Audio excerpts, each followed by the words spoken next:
Que la paix de Dieu soit avec vous. Il arrive que nous soyons très orgueilleux et suffisants, malheureusement, à notre perte. On dit, sais-tu à qui tu as affaire? Je crois que nous avons besoin de nous humilier et de marcher humblement avec Dieu. J'ai lu un jour l'histoire d'une grenouille qui voulait se déplacer d'une zone froide vers une zone chaude.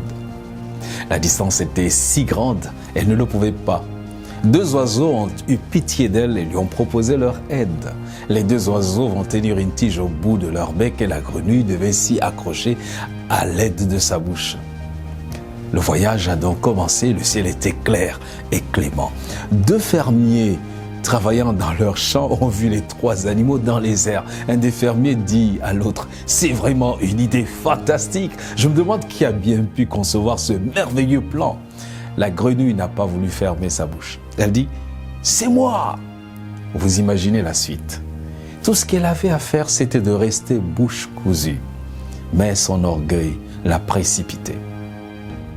Dieu attire notre attention dans Deutéronome 8, versets 11 à 17. « Garde-toi d'oublier l'Éternel ton Dieu au point de ne pas observer ses commandements, ses ordonnances et ses lois que je te prescris aujourd'hui. Lorsque tu mangeras et te rassasieras, lorsque tu bâtiras et habiteras de belles maisons, lorsque tu verras s'augmenter ton argent et ton or, prends garde que ton cœur ne s'enfle et que tu n'oublies l'Éternel ton Dieu, qui t'a fait marcher dans ce grand et affreux désert où il y a des serpents brûlants et des scorpions, dans les lieux arides et sans eau, qui a fait jaillir pour toi de l'eau du rocher le plus dur, qui t'a fait manger dans le désert la manne inconnue à tes pères, afin de t'humilier et de t'éprouver pour te faire ensuite du bien. Garde-toi de dire en ton cœur, ma force et la puissance de ma main m'ont acquis ces richesses. Nous tenons de Dieu tout ce que nous avons. La position sociale, l'emploi, l'intelligence, le mariage, la santé, le mouvement et l'être tout entier, nous le devons à Dieu qui peut les reprendre.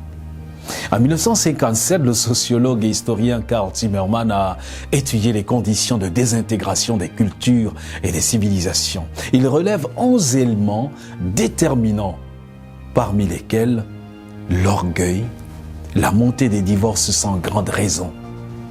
C'est parce que les époux refusent de se pardonner ou de demander pardon que les divorces se multiplient. Sois humble et fais le premier pas de la réconciliation. Le prophète Michée, il y a des siècles, laissait entendre cette voix divine. On t'a fait connaître, ô homme, ce qui est bien. Et ce que l'Éternel demande de toi, c'est que tu pratiques la justice, que tu aimes la miséricorde et que tu marches humblement avec ton Dieu. Michée 6, verset 8. Aujourd'hui, sois humble pour reconnaître que l'autre te dépasse. Sois humble pour reconnaître que tu ne peux pas mener une vie de sanctification sans l'aide du Saint-Esprit. Sois humble pour reconnaître que ce défaut que tu as ne peut être enlevé par ta force. Sois humble pour chaque jour commencer ta journée avec Dieu dans la prière. C'est là que tu vas prendre la force qui t'est nécessaire pour réaliser des merveilles. Sois humble pour demander pardon.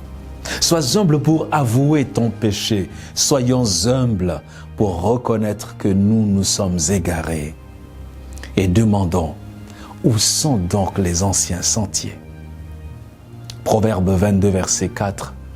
Le fruit de l'humilité, de la crainte de l'Éternel, c'est la richesse, la gloire et la vie.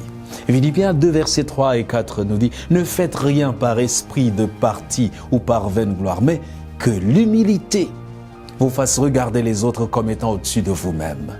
Que chacun de vous, au lieu de considérer ses propres intérêts, considère aussi ceux des autres. Et le sage de dire, je conclus par là, avant la ruine, le cœur de l'homme s'élève. Mais l'humilité précède la gloire. Que Dieu te bénisse.